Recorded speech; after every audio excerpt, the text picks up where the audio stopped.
ho, ho. Merry Christmas. Well, here's the rain we wanted all summer.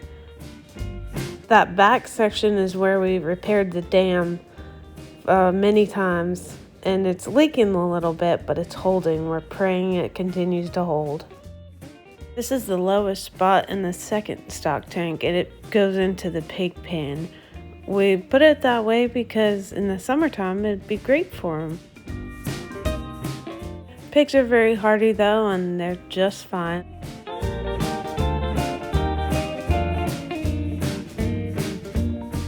A lot of times we give them hay to stand on when it's real muddy, but they usually just eat it.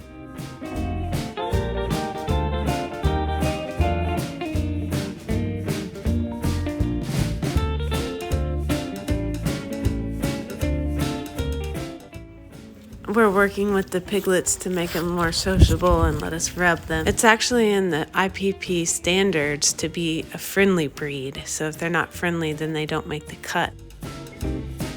Luckily, all of them pass on that evaluation.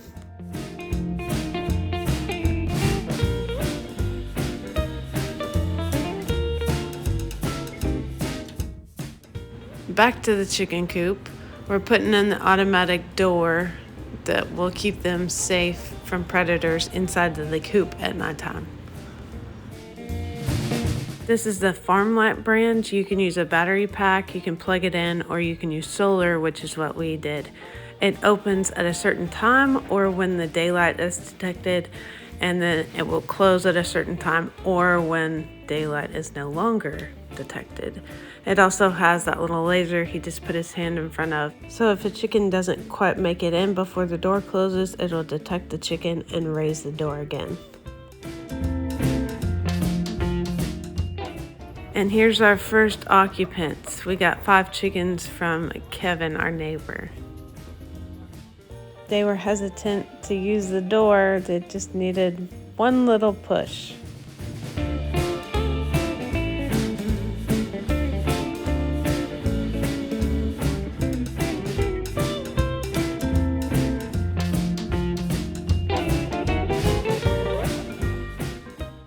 It didn't take them all long to get out and start exploring the channel.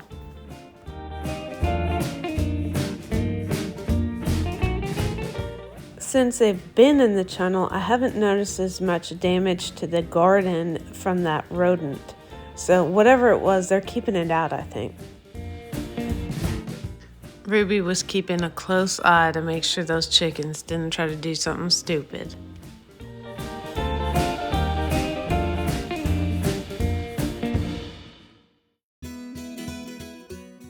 I cut these scraps to make a nesting box, and Lucy came over and put it together for me. I think she did pretty good.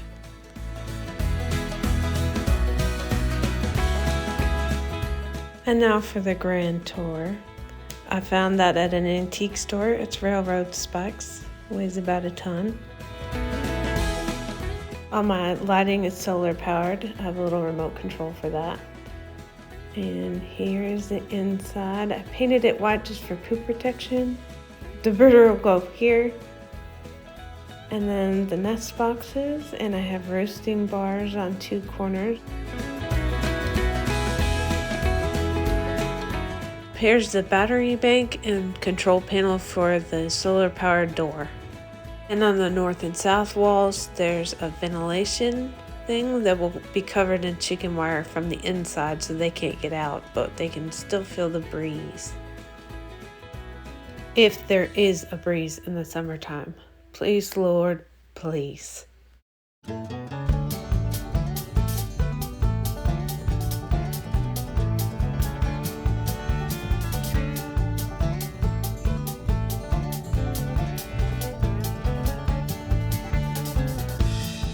Cows are going through bales like you wouldn't believe.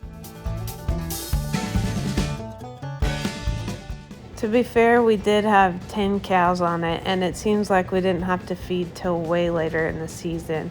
Hopefully we make it through with just our 20 bales.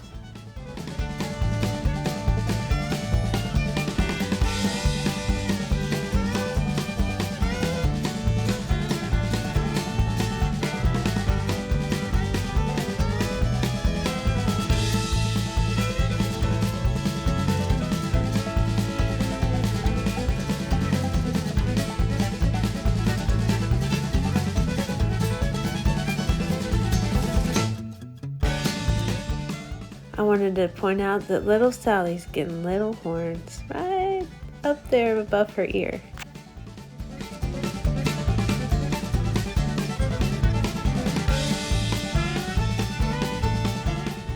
I was able to put Kevin's cows back on his property using range cubes as soon as our cows were out of sight.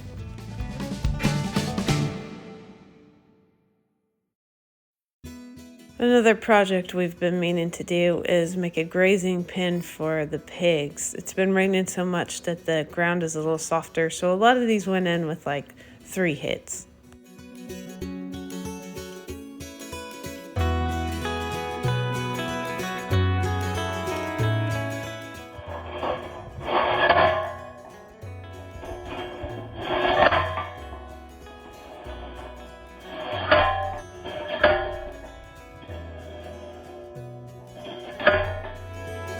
This post was a little longer than all the rest, so we put it even deeper down. Also, because of this problem here, these pigs don't really root that much. Mainly where it stays muddy that this happens.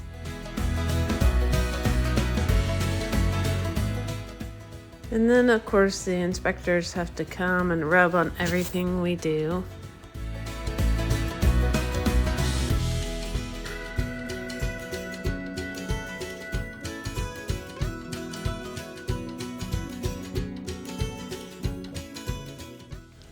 I mean, even as soon as we set this post, he was over here to rub on it.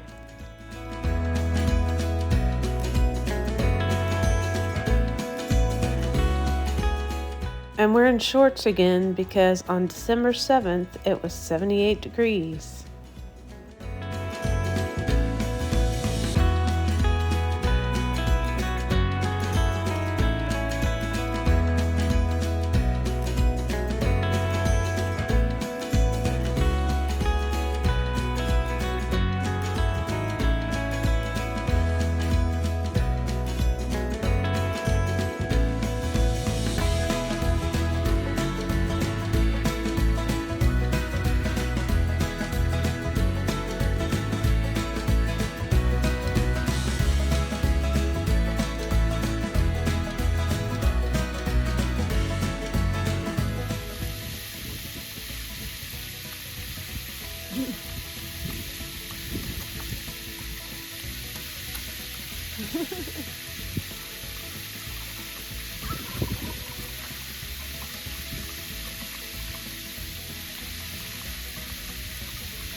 You feel good.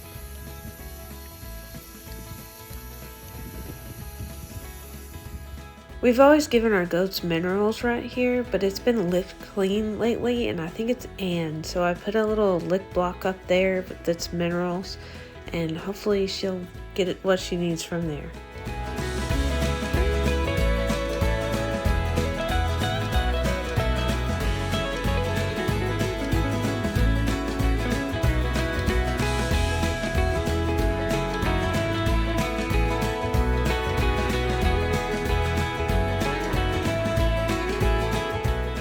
This is old hay from the bales that the cows have torn apart and used as bedding and pooped in it. The goats will eat some of it that's good, but they won't touch the stuff that has cow turds in it. So anyway, I use it to bed their pens and make it kind of like a compost heap that radiates heat from the bottom, and hopefully they get a little of that warmth. After we're done wearing shorts in the high 70s, it's supposed to be like a high 46.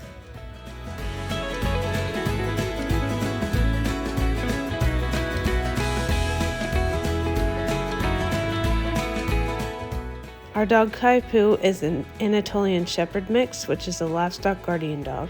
There was a cat right there. I heard the chickens kind of scramble. I let him out and he ran out barking with his hair standing up on the back of his neck. And now he's doing perimeter checks to make sure all of his birds are safe. He does that pretty often when he's outside, not sleeping on the couch.